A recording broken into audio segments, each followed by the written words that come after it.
Greetings all. Well, I had another one of the viewers come back to me with an idea. They would like to hear a video about pickles. Well, I've done such a thing in the past. And if you go to the YouTube search box up top and you type green garden guy, all one word, lowercase, digit 1, / and put in your topic like pickles, cucumbers, dragon fruit, whatever, and chances are you will come up with dozens of videos on things like pineapples, dragon fruits. On cucumbers, you'll come up with 2 or 3 at least, fairly comprehensive videos. I am going to post links in the text down here to a couple of videos I've done in the past on growing cucumbers around here.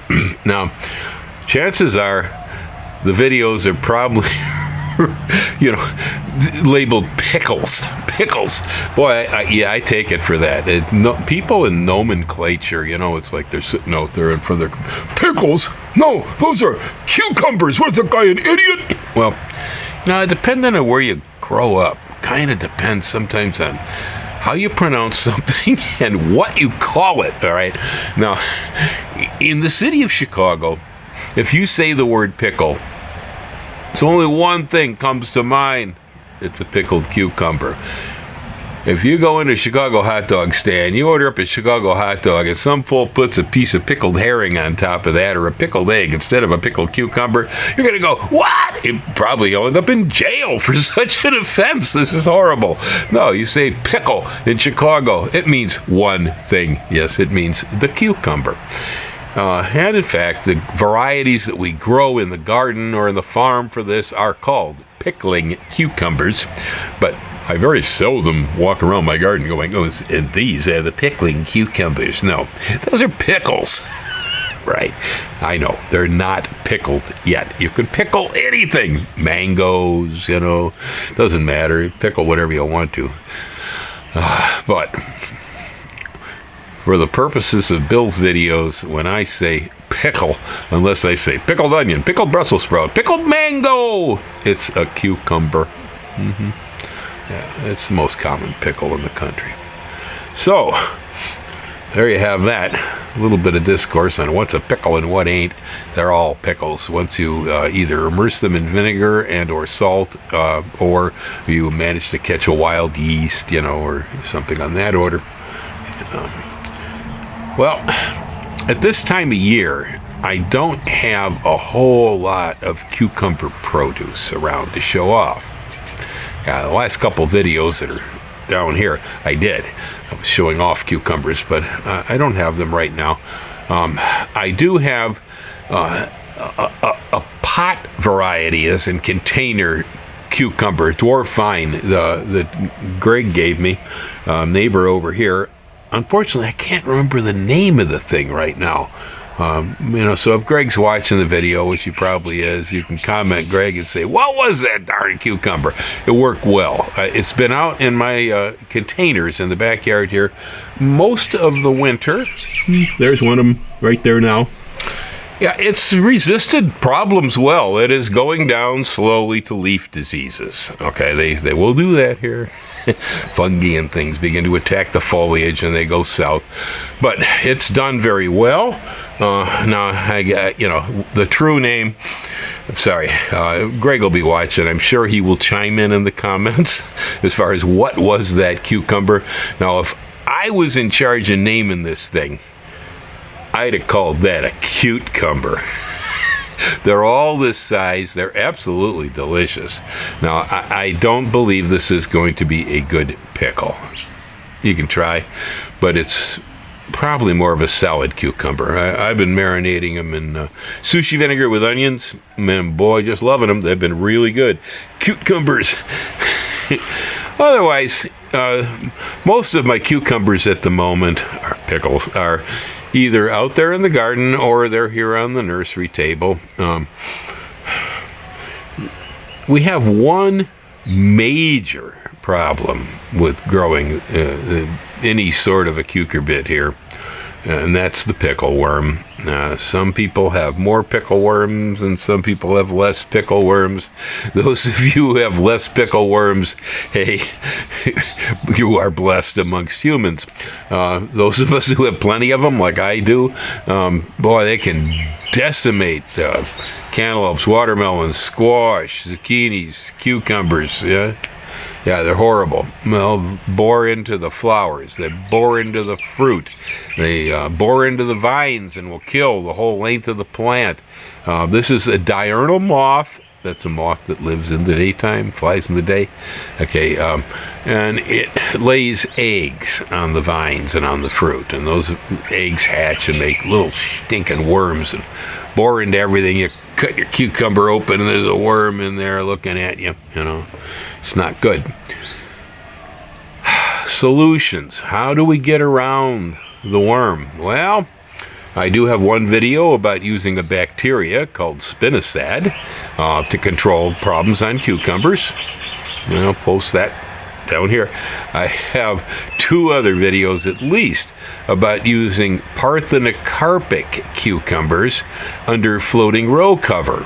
And, well, more explanations if you look at the video links down here. But, floating row cover are just membranes you can put over a crop and leave it there as pest barriers so the critters can't get in.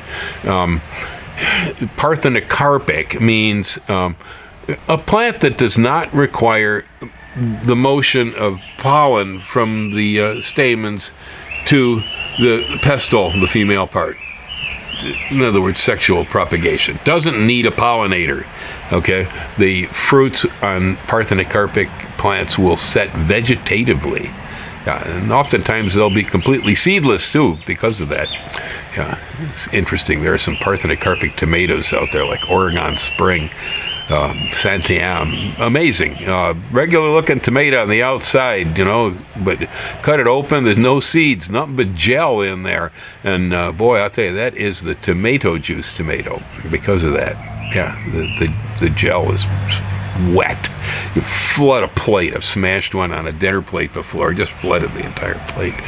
So anyway, we have a number of parthenocarpic plants that we do work with. Okay. Most of the Japanese persimmons are that way. Cucumbers can be that way too, and so can zucchini and a few melons and things. If it's parthenocarpic, it doesn't need a pollinator, so you can grow it inside a hoop house. You can grow it under floating row cover. And I haven't tried this. It's going to be an experiment this year. The University of Hawaii claims that 1/4-inch mesh netting is probably suitable to keep the moth from flying in to lay eggs on the vines, but it should let the bees come in to pollinate the flowers. I have some 1/4-inch mesh net, and I'm going to try it on pumpkins this year and see what happens. So there's another possibility that you can do. But otherwise, in research, and here at Bill's Farm, research is plant it, see what happens. It's dead. Oh boy. Yeah. Oh, it thrived. Wow, look at that. You never know. You really don't. I pay very little attention to the coconut telegraph and what people spread around here. Things, it gets a little bit like election politics on Facebook. It's a whole lot of BS. So I tend to just do my research like at universities or something where I might find good documents and observe what happens, And I mean, if I fail the first time, doesn't mean I'm going to give up. Maybe I'll look for a more disease-resistant variety or something. See, because the cucumbers, aside from the pickle worm, which there are no resistant varieties to the pickle worm. Okay, our kabocha pumpkin squash here seems to be somewhat. The vine is. Other than that, this is about all I've ever seen in resistance. So, but there are resistance to things like nematode, and that'll waste your cucumbers. Oh boy, yeah, they get into the roots and they gnarl them all up. Well, there are funguses that get onto the leaves, and there are a few cucumber varieties that show resistance to these diseases. This is very important when you're looking for pickles to grow around here. You're going to be looking for pickles, maybe if you're lucky, or parthenocarpic, and there are some. Won't need a bug to pollinate, so you could cover them. You're going to be looking for pickles that have high disease resistance, and if you can find one that's got nematodes, you'll want to use that too. Okay, so the ultimate disease resistance and bug resistance that you can find is the first place to start. Yeah, for sure. Hi, Gracie. Hey, my kitty cat just came to see us. Yeah, it's my good girl, aren't you? Huh? Yeah. Well, so past that, then, as I said, some of these cucumbers are more resistant. And I could toss out a few that may help. Adam gherkin. Adam gherkin seems to work in the field for me around here pretty well. It resists. It's not perfect, but it does good unprotected, unsprayed. Now, gherkins, of course, is, the term that we use for those little tiny pickles in the jar, baby pickles. In the U.S., sometimes we will use the gherkin for this purpose, but generally we use the regular pickling cucumber and pick it tiny small. It's just part of the rest of the crop. The little tiny guys end up as gherkins, the big ones end up as honkin' dill pickles on the deli counter. But but there are specific gherkins. The French use one they call a cornichon, which is this sour pickle and almost pure vinegar that they use when they're eating pâté. It's a balance to the pâté. It's a really sour pickle. That's a gherkin that they use in there. Quality-wise, identical to other pickling cucumbers as far as I'm concerned. The main difference is most of our American pickling pickles have either white or black spines, and they're spread out, and when you brush them they tend to drop off. Okay. I also believe vinegar in pickling probably dissolves them, I think. But the gherkin is more bristly. Yeah, it looks like a little brush. The bristles are soft and and all that. Anyway, I highly recommend attempting to use the gherkin because it seems to resist. The pickleworms just don't like the smell or taste of it as much. Adam gherkin is pretty resistant to a lot of other things, and so it's done well for me. Otherwise, things like Socrates, which is a English greenhouse type cucumber, not a good pickle, maybe. Most of those salad cucumbers that we raise, the texture's wrong for pickles. Yeah, they're great for salads. They're okay marinated, but they just don't pickle very well. And so stick to the salad cucumbers for salads and, pickling varieties for your pickles. But Socrates is a parthenocarpic, grows really well here, gives good crops. I've been doing it for quite a few years. I do it under floating row cover, and it will be in the videos down here, okay, using Socrates. I've used a couple others like that, too. Again, plants, highly disease-resistant plants. Use parthenocarpic varieties if you can find them. Put them under floating row covers, if you have parthenocarpic types. Otherwise, make sure they're resistant to anything and everything. Put them out there in the air, and then I would suggest using spinosad, which is, again, a bacterial insecticide. And it works on fire ants, too, guys. Yeah, that's a good one. It's one of the few organics we have around that will work on that nasty pest. Too bad it don't work on cookie frogs. I wish. Well, so at the moment, other than cucumbers, this is all I have. All right, we have the Adam gherkin. I have them over here in 4-inch pots. They're looking good. I highly recommend this one to be able to grow pickles in your garden around here. I find it's pretty successful. Okay, so That's our status at the moment. Other than those little cucumbers, I really have nothing else to show in pickles at the moment. That's either out here on the table, or they're over there in the ground, or they're over here in tubs working. Yeah, I've got them in tubs too. Having them in tubs with fresh media will help eliminate nematodes on the roots. And if your tubs are up on benches that are 18 inches or more off the ground, then you won't get nematodes.